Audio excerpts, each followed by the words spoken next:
আমি এই মুহূর্তে আসলে যার সাথে দাঁড়িয়ে আছি আমাদের এই 2024-এর ছাত্র জনতার যে অভ্যুত্থান, এই অভ্যুত্থানের একজন যোদ্ধা, সাহসী বীর যোদ্ধা আমাদের ভাই ইমরান হাসানের সাথে আমি আসলে দাঁড়িয়ে আছি।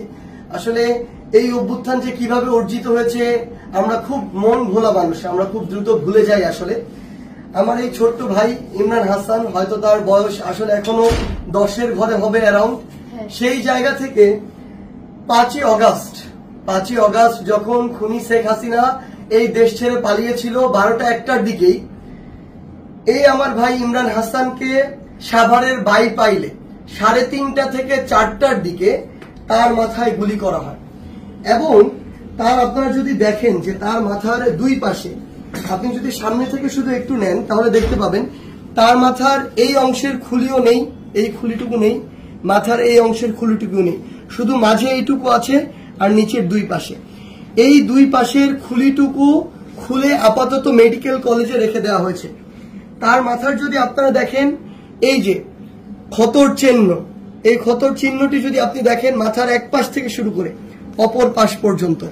এবং আমার এই ভাই, আমার যোদ্ধা ভাই ইমরান, তার মাথার দুই পাশের খুলির অংশটুকু এখন আর নেই, এটি রয়েছে হসপিটালে। এবং আমার এই যোদ্ধা ভাই আজকে এসেছে জুলাই শহীদ স্মৃতি ফাউন্ডেশনে।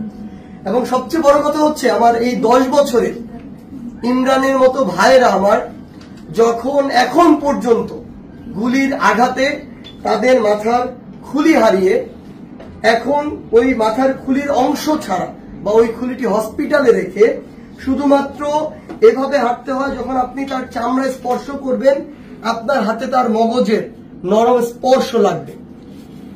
এমন আহত যোদ্ধা ভাইরা যখন আমার এখনো কাতরাচ্ছে, এখনো যখন তাদের মাথায় ওই খুলির অংশটুকু স্থাপিত করা হয়নি, তখন এই রক্তের সামনে, এই লাশের সামনে, এই হাজার হাজার শহীদের সামনে আমার এই বাংলাদেশে আবার ওই খুনি শেখ হাসিনা এবং তার দোসরদেরকে নানাভাবে পুনর্বাসিত করা হচ্ছে।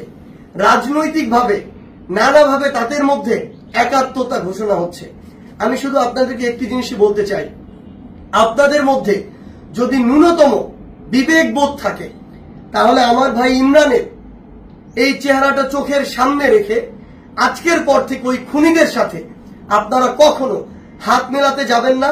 যদি ন্যূনতম আপনাদের মধ্যে ব্যক্তিত্ব বোধ থাকে তাহলে এই 10 বছরের ইমরানের চেহারাটিকে সামনে রেখে কোনোদিনও ওই খুনির যে দোসররা ছিল তাদেরকে পুনর্বাসিত করার জন্য, নিজের দলে টানার জন্য, তাদেরকে নিয়ে একসাথে চলার জন্য আপনাদের যে নোংরা কার্যক্রমগুলো সেগুলো করবেন না। যদি আপনারা সেগুলো করেন তাহলে 24-এর ছাত্র জনতার অভ্যুত্থানের যে স্পিরিট, এই স্পিরিটকে আপনারা অপমানিত করবেন। আর এই বাংলাদেশে কেউ কোনোদিন কোন ফ্যাসিস্টের বিপক্ষে দাঁড়ানোর যে সাহস সেটি আর কোনোদিন করবে না। ধন্যবাদ।